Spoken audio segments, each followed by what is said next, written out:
और इसकी तुम जानना चाहती हो साइंस क्या है? जरूर आपके द्वारा तो जरूर जानना चाहूंगी मैं। तो अब साइंस के लिए तैयार हो जाओ। तुम्हारे घर पे माँ लक्ष्मी की पूजा जरूर करते होंगे, और ना आसी दिवाली पे तो करते ही होंगे, है ना? माँ लक्ष्मी के चित्र में तुम क्या देखती हो? मैं तो जब उनको देखती हूँ धन ही दिखता है मुझे, और वैसा दिखता है। और एक बहुत ही मतलब उनका जो मतलब उनके फेस को देखने के बाद, या उनकी जो पूरी जैसे पोजीशनिंग है वो बैठी रहती है, तो उनको देखने के बाद ऐसा लगता है कि कुछ है जो एक आपको। माँ लक्ष्मी के चित्र के अंदर देखो, सामने माँ लक्ष्मी की तस्वीर है, कमल के फूल पे बैठी हुई हैं। लेफ्ट में देखो माँ सरस्वती है, राइट पे देखो गणपति जी बैठे हुए हैं, और पीछे देखो दो सफेद हाथी गंगा बहा रहे हैं। यही है ना माँ लक्ष्मी का चित्र। इसका मतलब जानती हो? इसका मतलब क्या है? माँ सरस्वती जितना ज्ञान, मीठा बोलने वाला ज्ञान, कौन? जो एमबीए करते हो, तरह तरह की ट्रेनिंगें लेते हो, मैनेजमेंट सीखते हो, हिसाब किताब सीए बनते हो, ये कौन देता है? माँ सरस्वती, है ना? इसको परफेक्टली लॉ वाइज अच्छी तरीके से इंप्लीमेंट करना, यानी कि वो वीणा बजाना, ये माँ सरस्वती का संदेश है कि आपके पास ज्ञान जरूर होना चाहिए। गणपति ये कुलों को बोलते हैं। आप जाके देखो हमारे अध्यात्म में, यानी कि गणपति जी की तरह बैठना। नमक खाने से ब्लड प्रेशर बढ़ता है, और मीठा खाने से ब्लड प्रेशर टिका रहता है। और जो इंसान मीठे का शौकीन होगा वो अपनी गद्दी के ऊपर 24 घंटे में से 16 घंटे भी बैठ सकता है, उसको बोलते हैं गणपति। कहते हैं ना, ग्राहक और मौत का कोई भरोसा नहीं, गद्दी पे बैठे होगे तो कम आ जाओगे। तो गणपति जी वो सिखा रहे। उनके सामने क्या रखे? मोदक, यानी कि गद्दी पे रहते हुए मीठा खाना है, ब्लड प्रेशर डाउन रहे, पॉजिटिव सोच।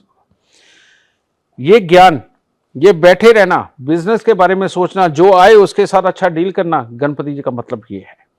लेकिन अब ये ज्ञान और ये मेहनत, ये दो हाथी, इन दोनों के बलबूते वो जो दिमाग के अंदर मंथन चलता रहे, तुम भी अपनी तरक्की के बारे में, अपने आइडिया के बारे में, अपने सवालों के बारे में सोचती होगी। ये मंथन चलता रहता है ना, यहां से छूटी घर के बारे में सोचती है, घर से छूटी आगे तरक्की क्या करनी और क्या करना, ये सब सोचा। ये दोनों वो हाथी हैं जो तुम्हारे ज्ञान और मेहनत के बलबूते एक गंगा बहा रहे हैं। अब ये गंगा अगर बह बह के नीचे कीचड़ बन जाता है, नीचे कीचड़ बन जाता है, और इतनी ज्यादा एक दिन में तुम सोच लेती हो, तुम्हें पता भी नहीं होता कि लास्ट में कौन सा एक आइडिया तुम्हारे काम आएगा। सोचा तो तुमने पूरा दिन। वो जो एक आइडिया वो है कमल का फूल जो कीचड़ में खिलता है, और वो अगर सक्सेस आइडिया है तो मां लक्ष्मी उत्पन्न होती।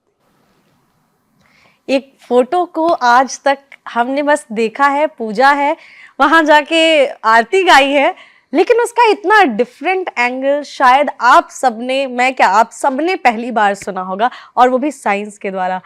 तो सबसे पहले तो उसके लिए मैं आपको बहुत बहुत थैंक यू बोलूंगी। मेरे घर वाले भी, इवन जितने लोग, आपको थैंक यू बोलेंगे कि ये बहुत ही अलग तरीके का एक एंगल रहा। एक चीज और बताऊंगा, क्योंकि अगर मैंने इसको साइंस साबित करना है तो एक एग्जाम्पल से नहीं बनती।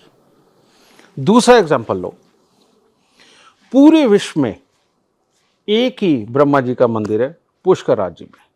क्यों?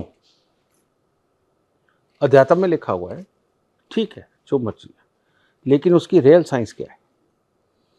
उसकी रियल साइंस है, आज की डेट में भारत देश में या पूरे विश्व में लगा लो, खुशबू वाले गुलाब के फूल सबसे ज्यादा कहां पैदा होते हैं, और वो खुशबू वाले गुलाब की गुलकंद कहां बनती है सबसे ज्यादा? पुष्कर राज्य में। गुलाब के फूल के लिए कहा जाता है कि यह मंगल का है, मंगल से खून भी है, और गुलकंद खाने से खून बनता भी है, प्योरीफाई भी होता है। यह साबित हो गया।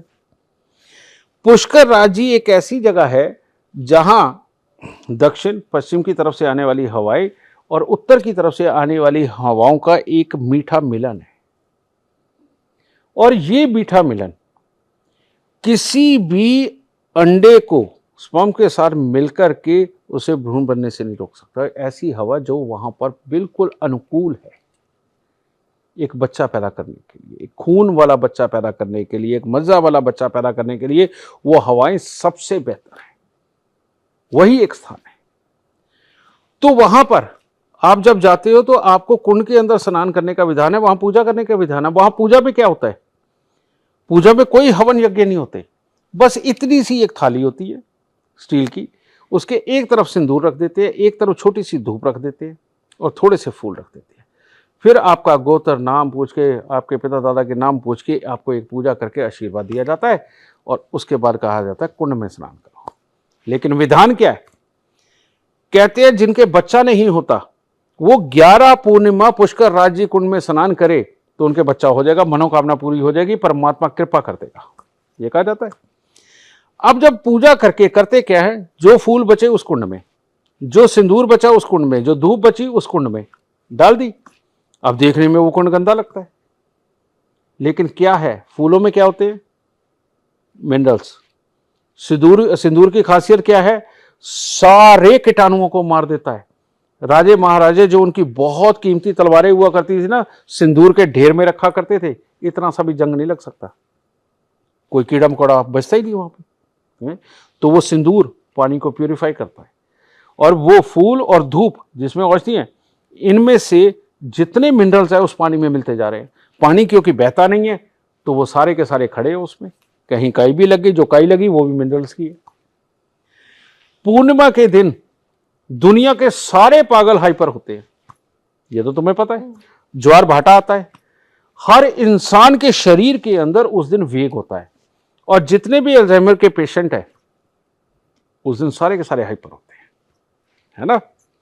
तो ये तो घर घर की कहानी है। घर के अंदर बुजुर्गों को ये प्रॉब्लम हो जाए, वो जैसे ही चंद्रमा चढ़ने की तरफ जाता है और पूरी पूर्णिमा आती है, उस दिन उनको संभालना मुश्किल होता है, उसके 4-8 दिन आगे 8 दिन पीछे संभालना मुश्किल होता है, और बीच के जो दिन बचते हैं उसमें थोड़े काबू में रहते हैं। तो यानी इसमें हमारा ब्लड फ्लो भागता है ऊपर को। उस वक्त जब पूर्णिमा के दिन हम स्नान करते हैं या पूजा करके जब स्नान करते हैं तो 11 बार आचमन लेना होता है। आचमन किसका लोगे? कुंड के पानी का, वो मिनरलों से भरा पड़ा है। वो 11 बार जब आचमन आप लेते हो, खून बड़ी तेजी से दौड़ रहा होता है, वो एकदम ब्लड सर्कुलेशन के अंदर जाकर के जहां जहां पर मिनरल्स की जो कमी होती है वो उसको पूरा कर देता है। अगर औरत के अंडे नहीं काम के, या वो बन नहीं रहे, या उनके अंदर तकलीफ है, उसकी वो प्रॉब्लम खत्म। अगर आदमी के स्पर्म्स काउंट कम है, उसके अंदर कोई दिक्कत है, वे पतला हो गया है, वो मिनरल्स उसको फुलफिल कर देते हैं। 11 पूर्णिमा के बाद में कंसीव कर जाता है, बच्चा हो जाता है। ये साइंस है 100%। मतलब एक छोटी छोटी चीज से, जैसे लोग कहते हैं नॉर्मल एक उसमें जाकर स्नान करें, लेकिन उससे भी कितना ज्यादा साइंस रिलेटेड है।